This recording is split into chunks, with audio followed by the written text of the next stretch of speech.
out these areas where these bodies supposedly are.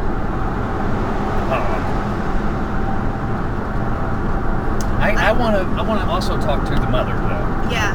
Ask her and I didn't do this when I talked to her, but ask her if we go to the pond, we're looking at the pond, what is it that she, I don't know if she thinks that we have psychics in our group. I'm not sure if, she knows what we're about. Speaking of that, I was thinking that if we can't do anything from our angle, we really have no paranormal investigation to do here. Right.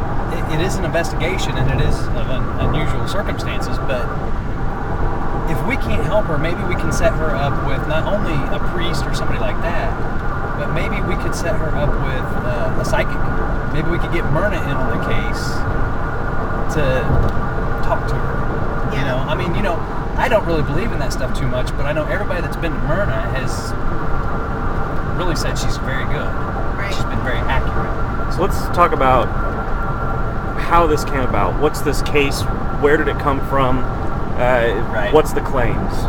Well, I got a phone call from a young lady, 17-year-old, at 12:30 at night one night, who is totally scared. Very, very in fear of her life, basically.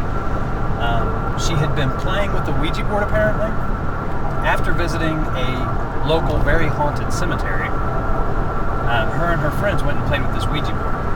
In doing so, they contacted a spirit that supposedly gave her all kinds of information about this cult that is down in this area.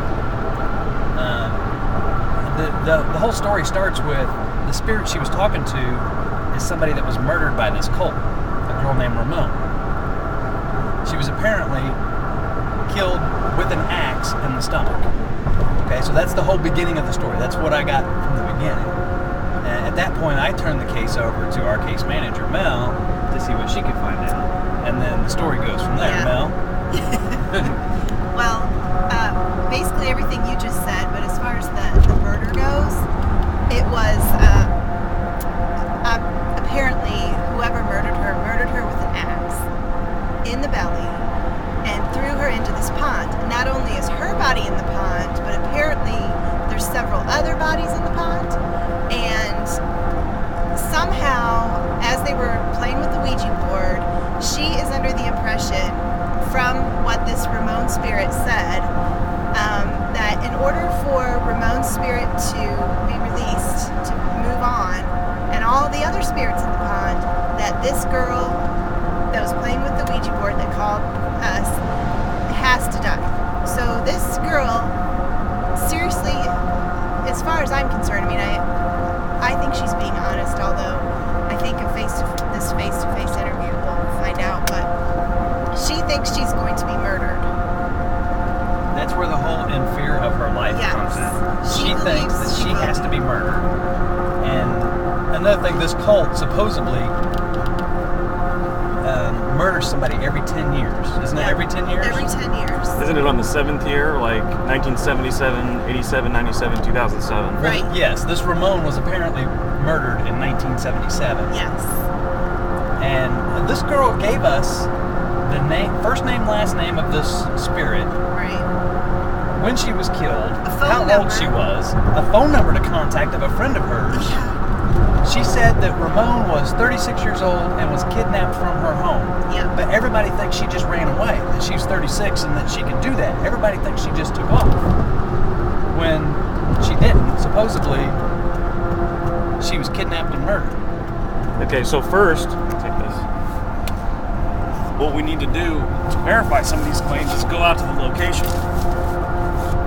She gave us a lot of details about what's going on. First and foremost, bodies are put in a pond. So what do? We hijacked an NSA satellite and we printed a map here. I don't know if you can see this, but we have Stepp Cemetery, which is automatically reported to be haunted. And when you look on the satellite, you can see here what looks to be like a pond. You want me to focus in on that? There you go. It looks like a pond right there. At least I believe it to be, according to the satellite picture.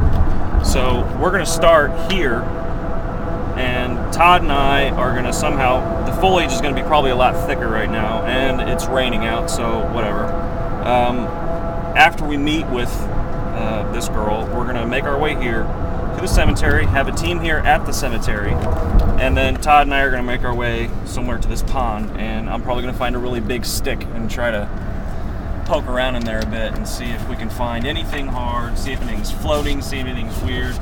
I guess it could have been a good idea to maybe bring something to do some water testing, get some kits to see if there's any, I don't know. I don't know what they can test for. That's the thing. I don't know what they can test for, but we could also take a water sample if need be. But first step is going to be talking to this girl and getting her side of the story, meeting her, and taking it from there. So she also said something else very interesting too. That the last time she was at Stepp Cemetery, there was some commotion going on behind them.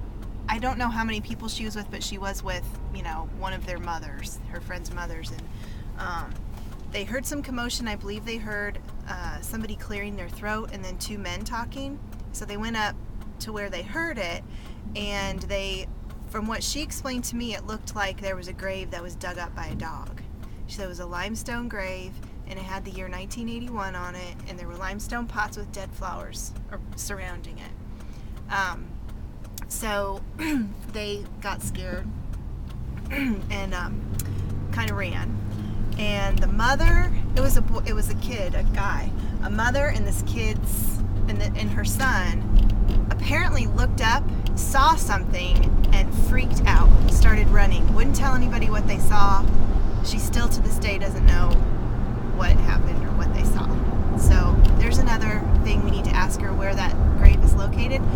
And I don't know when that time was that she did go to the cemetery at that point, when she saw the dug up grave.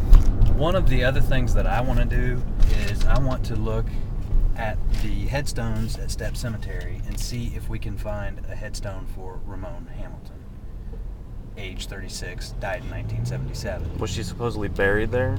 No, because her body's never been found. She's supposedly in the pond. My reasoning for looking for this is because if this is all made up, if this is just this girl's friends playing a prank on her, maybe they got this information while they were at Stepp Cemetery. Maybe they got the name, the date, her age, and all this stuff from Stepp Cemetery. Right.